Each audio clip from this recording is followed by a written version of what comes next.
Bonsoir, bienvenue à toutes et à tous. Merci infiniment pour votre confiance et c'est un plaisir pour moi de vous retrouver après Blaméat sur Média Radio en direct tous les soirs à 18h30 dans On se dit tout. Alors ce soir, nous allons discuter d'un sujet, on va dire, qui intéresse de plus en plus de jeunes couples parce que ils voient comment leur vie évolue. Ils passent de couple amoureux qui s'est choisi, qui s'est marié, qui veut fonder une famille. Bébé arrive, ok. Passer les joies des premiers jours, arrivent les fatigues des premiers mois. Et ensuite, qu'est-ce qui se passe? On se rend compte qu'on s'est oublié, qu'on s'est un petit peu perdu les uns les autres. On est plus parents que couple, mais attention, on est avant tout un couple. Et ça, on est là ce soir, ici, pour vous le rappeler, avec Sabrine Gdira. Bonsoir Sabrine, comment ça va? Bonsoir Yasmine, ça va et toi? Comment va bébé? Il fait les dents. Ça va, il fait les dents en ce moment. Alors courage pour les nuits, absolument, courage. Alors Sabrine, vous êtes consultante en périnatalité et en parentalité également. Oui. Est-ce que cette question de Sabrine, sauvez-nous, on s'est oublié, est-ce qu'on vous la pose directement comme ça? Alors oui et non. Donc moi je suis comme vous le dites, je suis consultante en périnatalité, mais je suis aussi coach familial. Et en fait, j'aimerais revenir sur la genèse qui a fait que j'avais choisi à l'époque de me former en coaching familial. À l'époque, je travaillais en structure, en crèche. Et en fait, j'ai toujours été attirée par ces enfants qui étaient un peu ce qu'on appelle des enfants difficiles, des enfants un peu en carence d'amour, des enfants un peu turbulents, un peu tristounés. Et en fait, je me suis rendu compte, en fait, dans l'exercice de cette profession qui était éducatrice à l'époque, que souvent, en fait, les soucis, j'ai envie de dire, qu'avaient les enfants, que ce soit de comportement ou de carence affective, en fait, l'explication, elle émanait toujours de ce qui se passait à la maison. Et donc, pour aider ces enfants-là, au lieu d'aller faire des thérapies avec eux et de les mettre en face de soi parce qu'ils sont trop petits pour pouvoir expliquer leurs mots MAUX et ce qui se passe dans leur petite tête, eh bien, en fait, il faut remonter à ce qui se passe à la maison. D'où le choix du coaching familial. Donc, clairement, c'est important de comprendre ce qui se passe dans les foyers pour comprendre comment l'enfant réagit.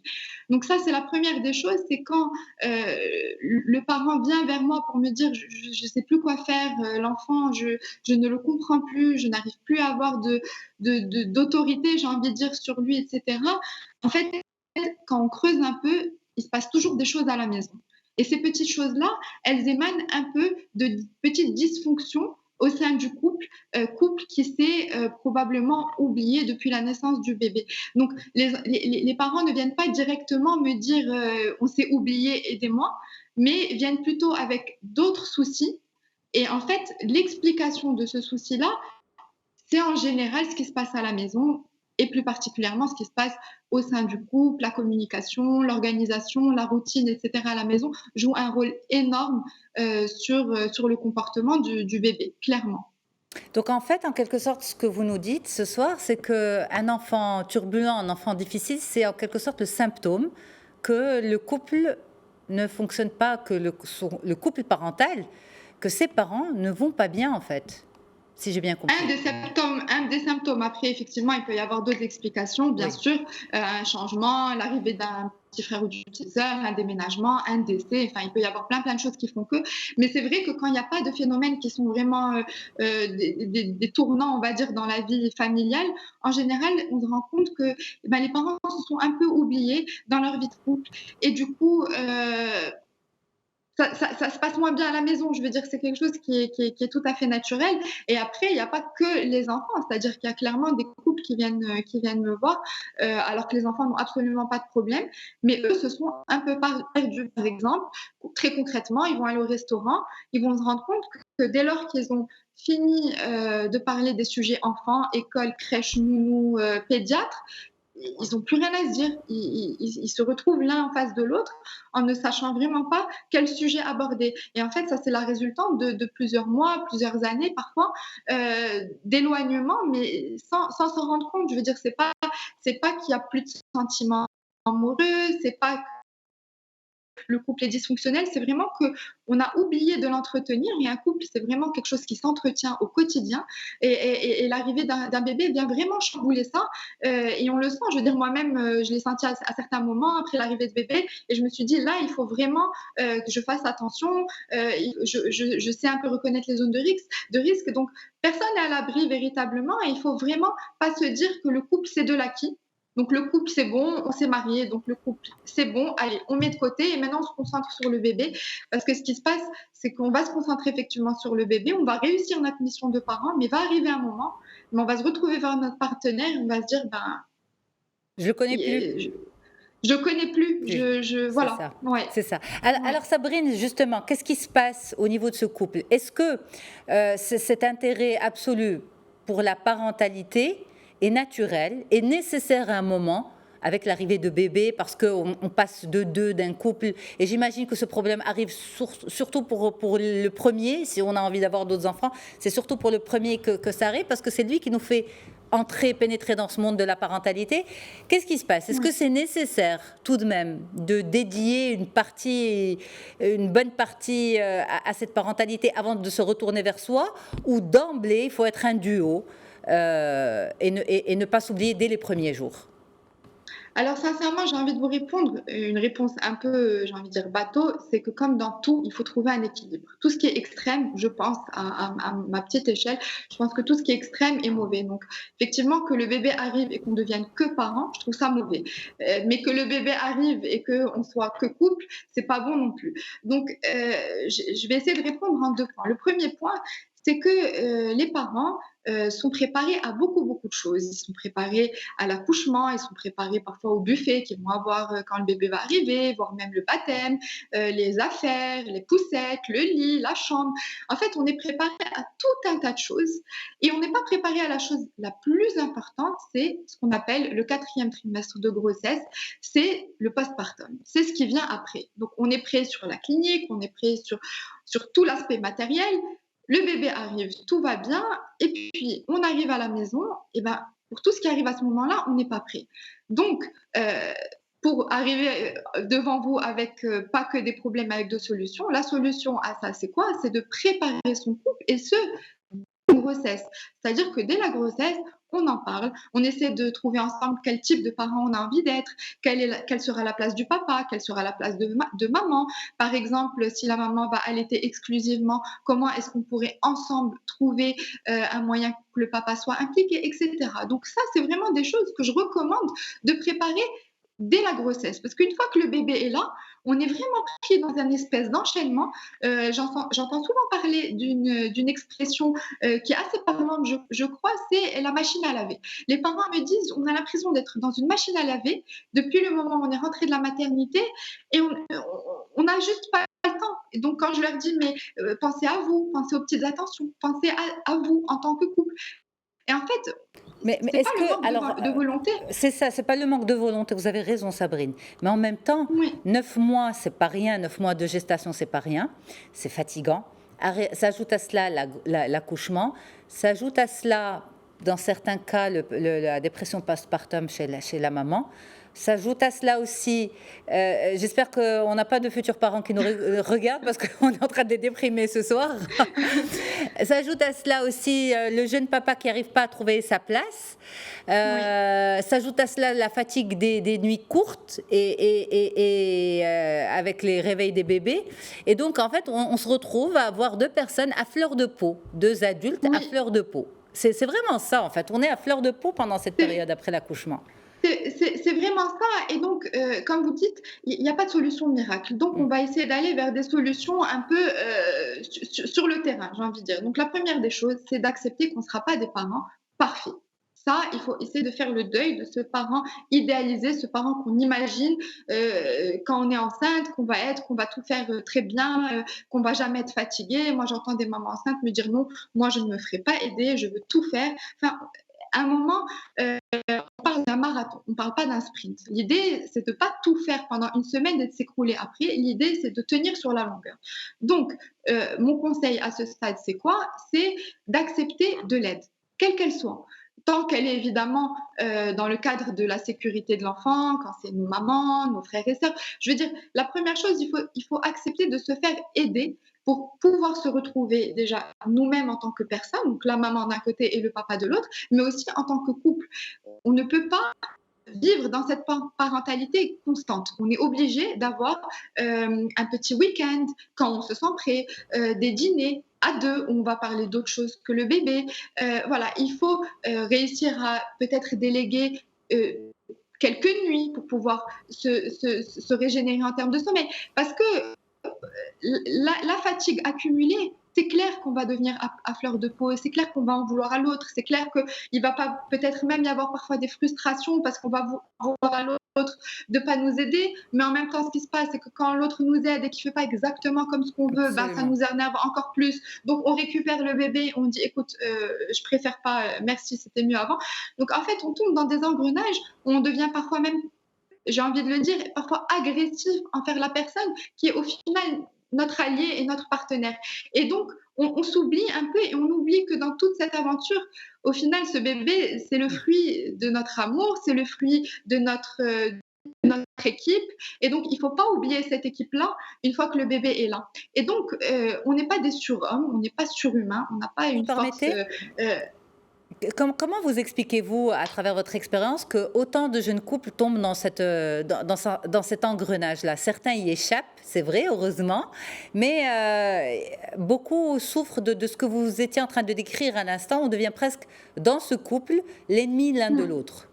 Oui, il y a plusieurs choses. Les deux choses les plus importantes, je pense, c'est la première chose, c'est le manque de préparation. On pense toujours que ça n'arrive qu'aux autres, que nous, on s'aime très fort, que nous, ça sera différent, que nous, on va savoir gérer, que nous, ça nous fait pas peur parce que quand on était jeune, eh ben, on ne dormait pas beaucoup parce qu'on sortait le soir, etc. Et que ben, le lendemain, on était capable de travailler. Donc au final, quoi, un bébé, c'est pas plus difficile. Donc en fait, il y a un manque de préparation. Ça, c'est la première chose. On ne se prépare pas en tant que couple. On ne dit pas les choses. C'est-à-dire, on peut les penser, mais on ne les verbalise pas. Donc, clairement, voilà ce que j'attends de toi. Voilà les fenêtres où tu pourrais m'aider, où ça me ferait du bien. Et après, voilà. Donc, ça, c'est le premier volet. Et le deuxième volet, c'est évidemment le manque de temps. Parce qu'une journée, malheureusement, elle comporte 24 heures. On ne peut pas augmenter ces journées-là. Et il y a des choses qui sont incompressibles. Donc, le temps que nous prend le bébé, le fait de s'occuper de lui, le temps de travail, parce qu'on est obligé, au final, au moins le papa qui n'est pas en congé maternité, il est obligé de continuer à travailler. Donc, en fait, il y a des choses qui sont incompressibles, qu'on est obligé de faire. S'occuper du bébé, dormir un peu, travailler, faire les courses de la maison. Et du coup, ça prend beaucoup d'heures sur ces 24 heures. Et parfois, les parents n'ont juste pas le temps. Et comme c'est pas quelque chose qu'on considère comme obligatoire, parce que travailler, on doit le faire, parce que si on le fait pas là, on va pas avoir de salaire. Alors que si on travaille pas sur notre couple aujourd'hui, on se dit qu'on y travaillera demain. Sauf que demain, on doit s'occuper d'autre chose. Et en fait, la vie continue et on arrive vraiment à un stade où les deux parents se regardent et se disent, écoute, là, on s'est perdu. Et donc, il ne faut pas arriver à ce stade et il faut essayer comme on travaille sur son travail, sur son métier, comme on travaille sur son couple. C'est important. Et Sabrine, justement, aidons ces couples qui nous regardent ce soir, parce qu'il y en a aussi qui sont dans cette situation, à se sentir mieux. Qu'est-ce qu'on peut leur proposer? Déjà, s'avouer à soi-même. Ça veut dire à soi-même et au conjoint. C'est-à-dire dire que les choses ne vont peut-être pas mal, mais un peu moins bien qu'au début. Déjà, se le dire, il n'y a pas de honte, il n'y a pas de mal, c'est pas un échec, au contraire, je pense que c'est un grand pas dans l'amélioration de la situation. Donc, se l'avouer à soi-même, le dire à son conjoint et se dire clairement, voilà, qu'est-ce qui a changé par rapport au début? Par exemple, qu'est-ce que je faisais qui te manque? Ah oui, tu as raison, peut-être je t'offrais un peu plus de fleurs. Oui, ben écoute, je vais... Donc, vraiment se dire les choses clairement, en toute bienveillance et surtout sans en vouloir à l'autre et sans lui reprocher, parce que lui aussi pourrait nous reprocher des choses. Et en fait, l'idée, c'est pas juste de se reprocher mutuellement des choses. L'idée, c'est de constater le fait qu'il y a peut-être un souci. Il n'y a pas de mal aussi à se faire aider par un professionnel qui sera absolument pas là pour donner raison à l'un ou à l'autre, mais vraiment en tant que médiateur, si j'ai envie de dire, en tant que personne bienveillante et neutre surtout, qui va pouvoir juste faire des petits ajustements dans la vie et aussi, c'est bête dit comme ça, mais ça aide beaucoup, s'organiser. Donc comme on a un agenda professionnel, on fixe des rendez-vous, ben, on fixe des rendez-vous dans le temps, définis dans le temps avec son conjoint. Donc voilà, là on va dîner tous les deux, on va laisser bébé à ta maman. Ce week-end, ben, partons en week-end. Et donc il n'y a pas de miracle. Je peux que poser si des on laisse questions la... pour les week-ends? Parce que j'ai vu des jeunes couples, merci Sabrine, j'ai vu des jeunes couples justement vouloir prendre du temps pour eux, partir en week-end, mais emmener avec eux les bébés et emmener avec eux les petits parce que voilà, la maman n'a pas forcément confiance à qui laisser le bébé, le papa parfois aussi parce qu'il y a des papas poules également. Et donc finalement, ce week-end n'est pas un week-end de retrouvailles. Et en plus de ça, ils sont dans un endroit étranger où ils n'ont pas forcément leur marque avec ce bébé. Voilà. Donc, je vous pose la question directement. Lorsqu'on part en week-end en amoureux et qu'on a besoin de se retrouver, est-ce qu'on embarque avec nous les tout petits aussi, le bébé? Alors, je vais vous répondre quelque chose de très, très personnel. Je suis en plein dedans, justement. Donc, le week-end dernier, on a décidé pour la première fois d'amener bébé avec nous. Donc, ça a été un week-end pas de retrouvailles. Ça a été un week-end orienté bébé. On a amené chacun, pour l'anecdote, nos deux mamans. On a été tous les 4 et demi, donc avec bébé. Ouais. On a été en week-end pendant 4 jours. Et c'était pas du tout un week-end retrouvailles. Et ça n'aurait pas être, parce qu'effectivement, bébé est petit et c'est du 24 heures sur 24. Mais dans 2 jours, Inch'Allah, on repart que tous les deux en laissant bébé à nos parents. Donc, la question, c'est clairement non. Si on a besoin d'un week-end pour se retrouver en famille, nous, on avait besoin aussi d'un week-end pour se retrouver en famille, dans le sens où on travaille tous les deux beaucoup, tout ça. Donc, on avait vraiment envie d'un week-end orienté bébé. Donc, c'est ce qu'on a fait dans un premier temps. Mais ça correspond absolument pas à un week-end de retrouvailles de couple. Et donc là, c'est ce qu'on fait, Inch'Allah, ce week-end, pour se retrouver en tant que couple. Mais on ne peut pas se retrouver en tant que couple avec un bébé, surtout un bébé de moins de 1 an ou 2. C'est juste pas possible. C'est pas la solution du tout. Non. C'est ça. Et en fait, ce couple revient à la maison à fleur de peau encore plus, frustré de ne pas avoir vécu cette liberté, cette complicité qu'il pouvait avoir avant l'arrivée de cet enfant. Et puis voilà, on a pensé bien faire, mais au final, on ne s'est pas rendu service. Surtout inconsciemment, quand on essaie de faire ce type de petite escapade, c'est un peu, même si on ne se le dit pas clairement, c'est un peu pour retrouver les sensations d'avant. Ouais. C'est-à-dire comme on était avant quand on partait en week-end. Et donc, il y a une double frustration parce que la première frustration, clairement, on ne retrouve pas ce qu'on avait avant parce qu'il y a une tierce personne, même si elle fait que 5 ou 10 kilos, elle est là et elle prend beaucoup de temps et beaucoup d'énergie. Donc, on va être frustré dans ce sens-là. On va essayer de retrouver des sensations d'un week-end qu'on aurait passé en tant que jeune couple à 2, etc.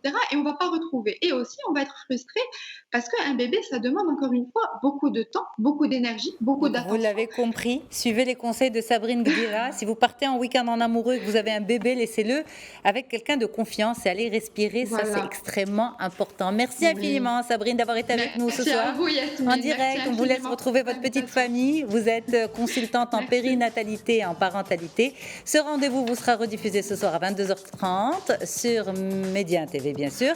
Et puis, à n'importe quel moment, disponible sur mediantv.com. Très, très bonne soirée à toutes et à tous. Demain, même heure, même nouveau rendez-vous plus tôt. Et à 15h30, Blamiad avec Farhana sur notre antenne Média Radio.